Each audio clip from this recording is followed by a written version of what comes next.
大家好，今次3日2夜嘅行程係去湖南嘅衡陽。香港冇直接車到，要喺深圳嗰度上車，車程3個鐘頭。第2日我哋去咗石鼓書院，係中國4大書院之一，係建於唐朝，所以係有1200年歷史。1944年毀於日軍嘅炮火。而喺2008年係仿照清代嘅格局重建嘅。喺呢度教過書嘅人有我哋比較熟悉嘅朱熹、韓愈同埋蘇東坡。石鼓書院嘅位置係喺湘江同埋漳水嘅匯合嘅地方。大家可以睇到喺右手邊呢邊呢係湘江，而左手邊呢就係漳水。好欣賞古人揀呢一度做教書嘅地方，有咁遼闊嘅視野，令到人嘅心胸都廣闊。下晝我哋去咗東洲島，係湘江一個長形嘅江心島嚟嘅，起咗一條橋連接嘅，所以直接行過去就得。島上面有2個地方係收費嘅，第一個係芒果快樂森林，係適合親子活動嘅。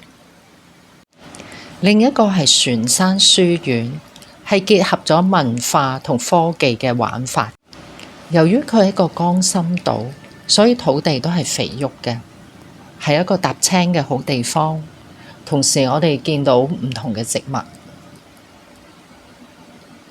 沿住條橋行返出嚟，就見到蘇州灣路街，係一個新打造嘅景點，有唔同主題嘅店鋪。我哋入咗呢間蔡倫的小店，附近呢係有一個叫做蔡倫竹海嘅景點嘅。我哋因為落雨，所以冇去到。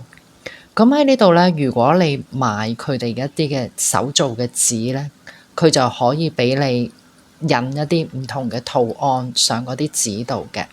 咁其實都幾好玩。中國小炒看湖南，湖南小炒看衡陽。咁嚟到衡陽就一定要試佢嘅小炒啦，而最出名嘅係炒脆肚同埋腰花，都係辣嘅，但係如果唔夾辣椒呢，都係食到嘅辣。都有啲店鋪肯幫我哋做唔辣嘅，呢個係炒牛肉，釀豆腐都係好好食嘅。呢個係茶油蒸扣魚，望落去好似好辣咁，但係食落口只係微辣嘅。